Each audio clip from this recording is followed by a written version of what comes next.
आंसू आ जाता है और अक्रूर जी मन ही मन आंसू को पी जाते हैं। इधर नंद भवन में पधारते हैं अक्रूर जी, और जैसे ही नंद बाबा अक्रूर जी को देखते हैं तो आसन आसीन कराते हैं अक्रूर जी को नंद बाबा, और बैठाते हैं। पूछते हैं कि अक्रूर जी आप आए, अच्छा लगा, लेकिन आप किस कारण से आए हैं, क्या बात है? उस समय यशोदा मैया जल लेकर के आ रही है। किसके लिए? अक्रूर जी के लिए कि चलती हूँ अक्रूर जी को पानी पिला दूंगी। हाथ में मिष्ठान है, एक हाथ में मिष्ठान का प्लेट है और दूसरे हाथ में पानी का लोटा है। और इधर अक्रूर जी नंद बाबा से कहते हैं कि नंद, कंस ने मेला का आयोजन किया है और मेला देखने के लिए आपको और आपके पुत्र कृष्ण और बलराम को निमंत्रित किया है।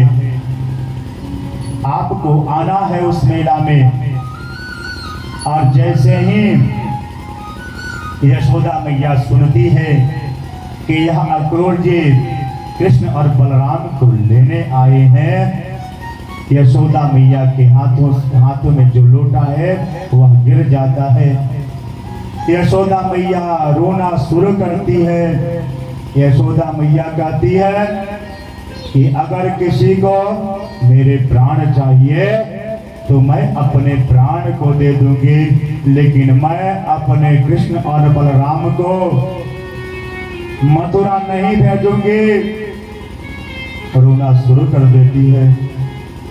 इधर नंद बाबा समझाते हैं कि देवी तुम चिंता मत करो, मैं भी कृष्ण और बलराम के साथ मथुरा जाऊंगा और मेला दिखा करके वापस लेकर के चला आऊंगा। इधर जब रोना शुरू करती है यशोदा मैया, कहती है बार बार कि अगर अक्रूर तुम्हें मेरे प्राण चाहिए तो मेरे प्राण को ले लो, लेकिन जो मेरे प्राण के जो धन है, मेरे कृष्ण कन्हैया है, उनको तुम लेकर के मत जाओ। मैया रुदन करती है।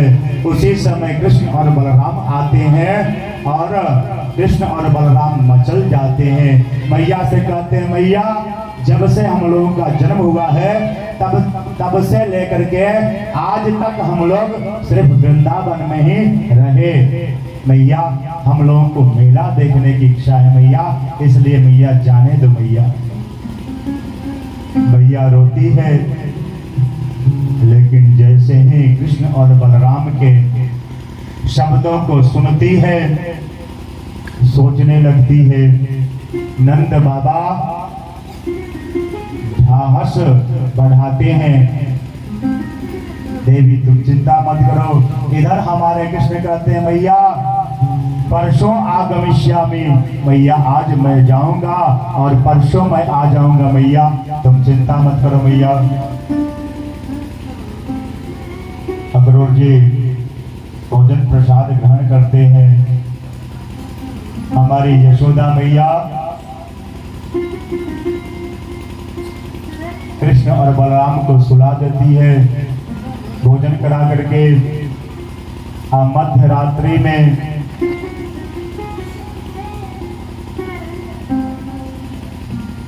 आंगन में बैठ करके खंभा पकड़ करके सिसक करके रोती है। कहती है कि कल मेरा कृष्ण मुझे छोड़ करके चला जाएगा। जब मेरा कृष्ण मुझे छोड़ करके चला जाएगा तो मैं कैसे जीऊंगी। मैया सिसक करके रोती है। कृष्ण के कानों में आवाज जाता है कि कोई रो रहा है। हमारे कन्हैया जब नीचे उतरते हैं तो देखते क्या है, आज मैया दीवार पकड़ करके सिसक करके रो रही है। कन्हैया हमारे मैया को चुप कराने का प्रयास करते हैं। कहते मैया चुप हो जा मैया, मैं तुझे वचन देता हूं मैया कि आज जाऊंगा मैया और परसों आ जाऊंगा मैया, तुम मेरे ऊपर विश्वास करो मैया। मैया कहती है कि लाला एक दिन तो बहुत हो गया, तेरे बिना मैं एक क्षण कैसे रहूंगी। इधर गोपियों को पता चलता है कि कोई परदेसी आया है अक्रूर नाम का, और कृष्ण और बलराम को लेकर के मथुरा जाएगा। गोपियां एक स्वर में रुदन करती है और विधाता से प्रार्थना करती है, अहो विधाता,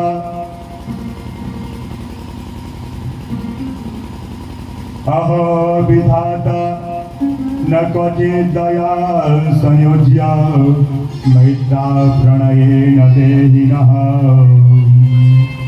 अरे विधाता, यह आप क्या कर रहे हैं कि कल हम लोग के प्राण धन जिसमें हम लोग का प्राण बसता है, वह प्राण इस वृंदावन से, इस ब्रज से चला जाएगा तो हम लोग कैसे जीवित रहेंगे। गोपियां रुदन करती हैं। कन्हैया यशोदा मैया को चुप कराते हैं। यशोदा मैया चुप हो जाती है। उसके बाद कन्हैया अक्रूर जी के पास में जाते हैं और अक्रूर जी से कहते हैं, काका जितना जल्दी हो सके हम लोगों को निकल चलना चाहिए, क्योंकि गोपियों को पता चलेगा कि कन्हैया हम लोगों को छोड़ करके जा रहा है तो गोपियां शायद जाने नहीं देंगी।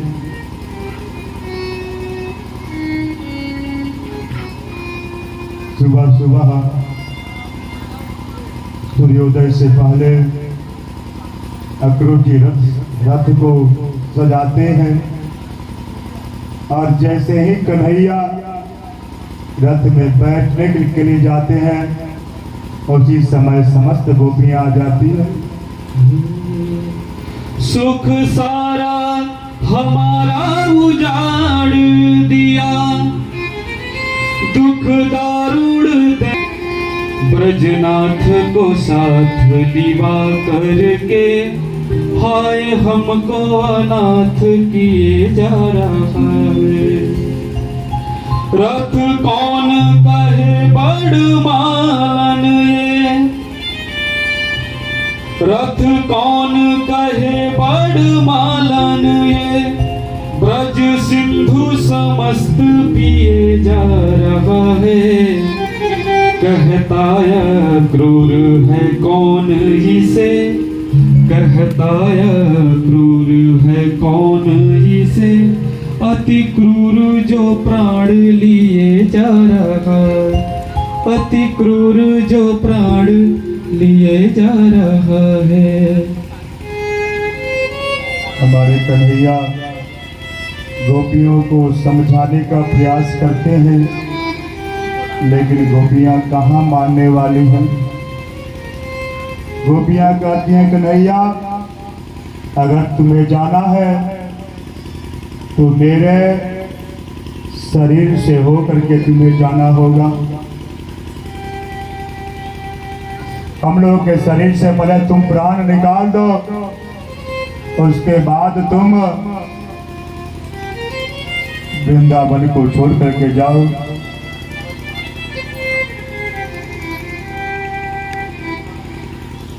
गोपियों को समझाने में असमर्थ हो जाते हैं हमारे कन्हैया। राधा जी से कहते हैं, राधा जी आप तो सब जानती हैं, जब तक मैं मथुरा नहीं जाऊंगा तब तक आगे की जो लीला है वह कैसे होगा। राधा जी गोपियों को समझाती हैं और गोपियां अपने सीना पर पत्थर रख लेती हैं। इधर कृष्ण और बलराम रथ पे सवार हो जाते हैं। उसी समय मैया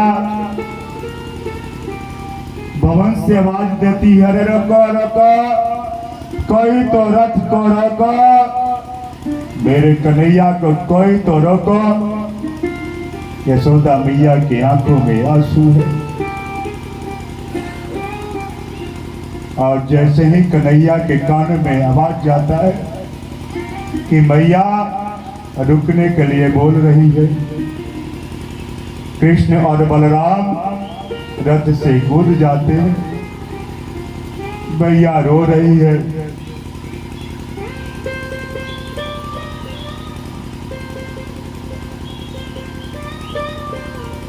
मैया रो रही है और हमारे कृष्ण समझा रहे हैं, मैया तुम चिंता मत करो, परसों आगमिष्यामि।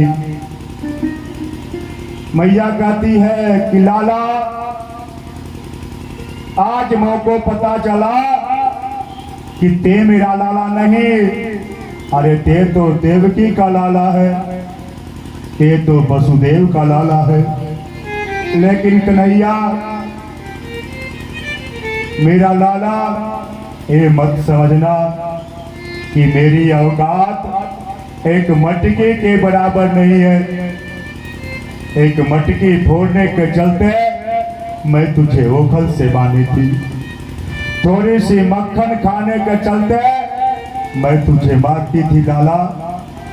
ये मत समझना कि मेरी औकात एक मटकी के बराबर नहीं है और मक्खन के बराबर नहीं है। लाला तुम कृष्ण और बलराम मेरे दाएं और बाएं आंख हैं, अगर तुम चले जाओगे तो मैं देखूंगी कैसे। हमारे कन्हैया समझाने का प्रयास करते हैं, बहुत समझाते हैं, मैया चिंता मत करो मैया, आज मैं जा रहा हूं और परसों आ जाऊंगा। मैया अपने छाती पे पत्थर रखती है और एक नजरों से कन्हैया को देख रही है। ये समस्त गोपियां, समस्त गायें, समस्त ग्वाल बाल एक नजरों से कन्हैया को देख रही हैं कि कन्हैया एक बार कन्हैया पीछे घूम करके देख ले।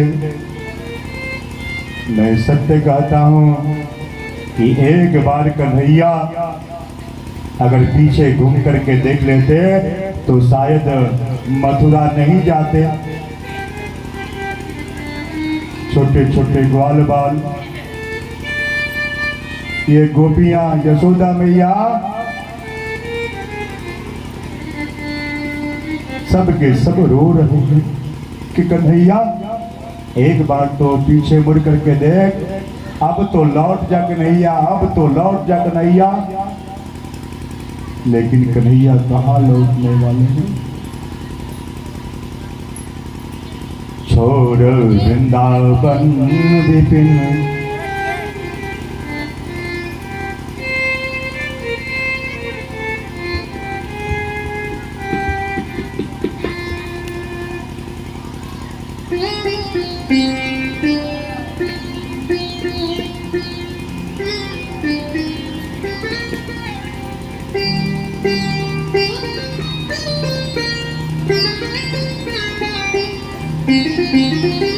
Thank you.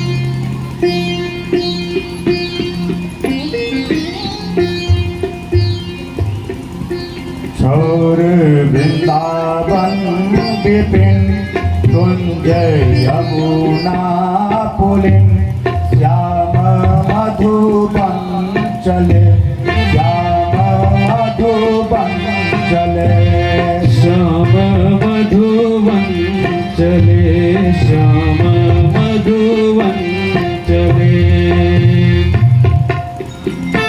और वृंदावन विपिन कुंज यमुना पुलिन श्याम मथुरा चले श्याम मथुरा चले श्याम मथुरा चले श्याम मथुरा चले